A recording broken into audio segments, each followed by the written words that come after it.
వాస్తవానికి ప్రేమ ఉన్న చోట మోహానికి తావే ఉండదు.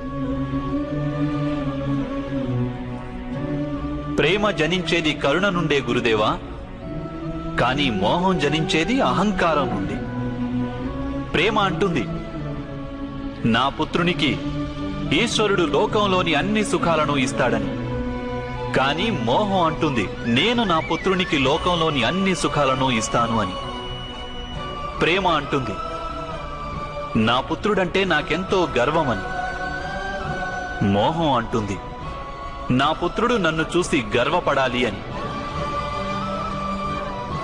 ప్రేమ ముక్తినిస్తుంది గురుదేవా, మోహం బంధిస్తుంది.